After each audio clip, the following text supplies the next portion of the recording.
Welcome to part 4, and in this video we're gonna continue with the weapons, and this time we're gonna go right into katana. So for katana animation blueprint we're using the katana NMBP. By the way, that's something I didn't tell you before. You don't have to change the NMBP, you can just simply use whatever NMBP that you have. I think if you do pick up a new weapon or something, you might not want to change the NMBP, so you don't have to do this. I'm just simply doing it for convenience and that's it. So for the NMBP, we're using the player katana, and I'm gonna open this up for you. We're using the anim graph right here for movement. So for the common, we're using the Ghost Samurai katana pack.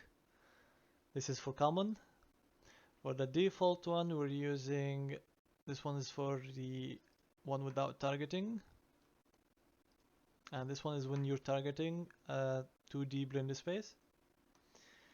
Now for blocking, just like we did with the sword and shield, we have this one right here. We're using the same one as the one above. This one is the same as this one. And we're blending up with defense right loop in place. So once you have that up, by the way, make sure anything that is hooked in here, not set to root motion, it has to be in place. Otherwise your character won't be moving. So if you have that set up, we're gonna dive into the data asset. By the way, any weapon that I showed, make sure that you're checking all the code in it. And if you do equip a static mesh, make sure these values are set, otherwise you won't see a mesh in the player's hand. So the mesh for all the weapons, double make sure that you have things hooked up for the set static mesh. I might have skipped over them, but double make sure for yourself. So I was changing the skeletal mesh for the katana. You don't have to do that. So for the katana mesh, I'm using this one. And other than the katana mesh, I was using this, to remain on the hip. Other than that, there's nothing to worry about. The equipping sockets, I'm gonna leave this totally to you. You won't have the same skeleton as I do, so you're gonna have to set the sockets by yourself. Now, other than this, we can jump right into the data asset. Inputs are all there, and states are gonna be like this.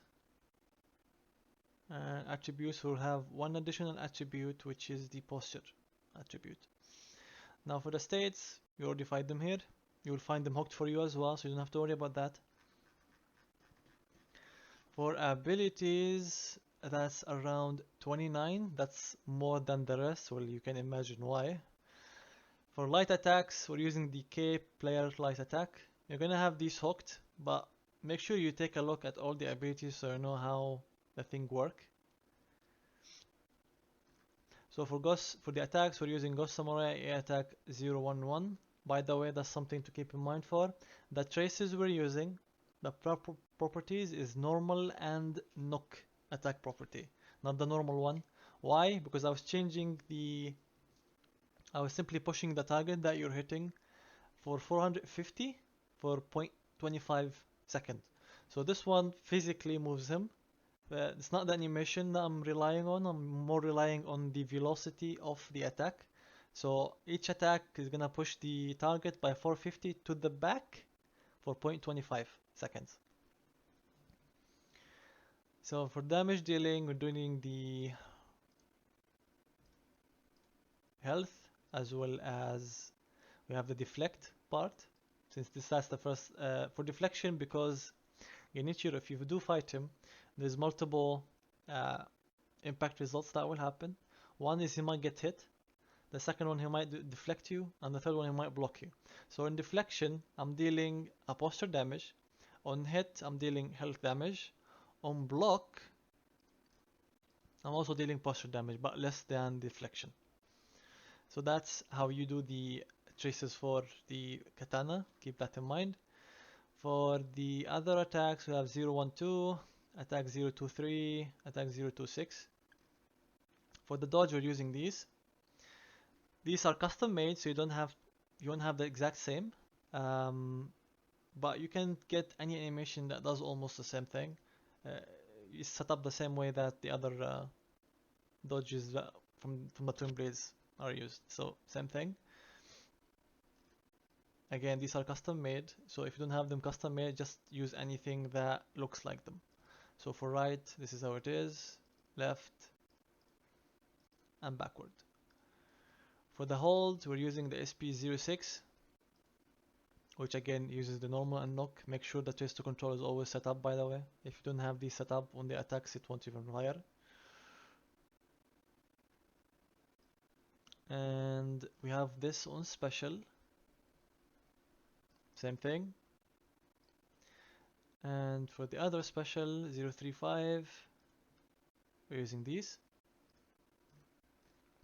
Normal hit ability for katana, you're using the regular hit, forward, right, left, and back.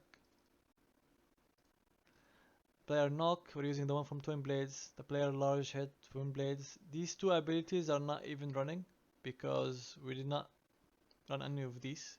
The Genichiro AI doesn't have anything that will force the player to go to knock up or large. Sorry, we have something for knock up, which will push you to the back, but not this one, the other animation.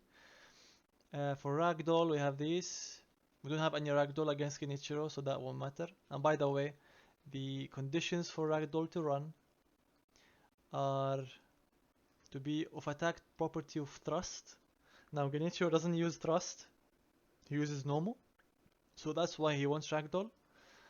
And that's something to also keep in mind. Whatever attack property that you set up the animation to run, it might have its own hit reaction to play, or it might be just a general one to play. However you set up your systems to be, and however you want to design your stuff to be. So for ragdoll we have these, no changes. Player repulse, that doesn't exist for katana fight. So you can see it's from sword and shield, but I just didn't remove it. Equip, we have this one. For unequip, we have this one. For the normal death, we have this. Of course, a loop at the end. Otherwise, you're gonna see him snapping back to T-pose. Grab death, we're not using it. Player block start, just have it here without any animations. And the same thing for block end. Have it here, even though you're not using any montages that is start or end it. Just have it here and don't assign any animation. Keeping it here is actually important. So if you have something to block, keep a block start and block end in here. So for katana normal block hit, we're using a custom made animations. For these animations, like any other normal animation, buffer input, assigning the move set, because we are in blocking. So in blocking, I'm assigning it to move to a blocking move set. All the other animations do the exact same thing. So how do I differentiate between the animations based on what do they run?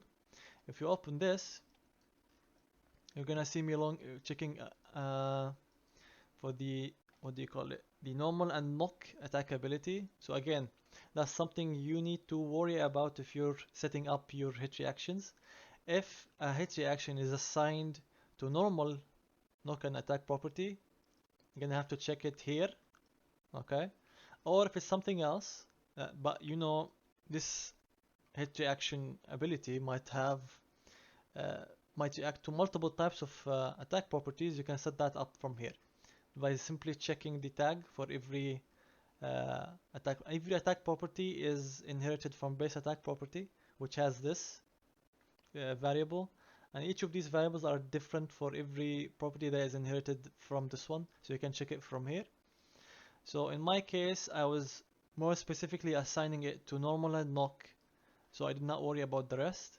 So you can see me from here just picking a random block hit montage if it's not normal and knock. Otherwise, I'm doing some checks for the swing directions, and based on that, I'm firing a specific animation or a random one if you want to.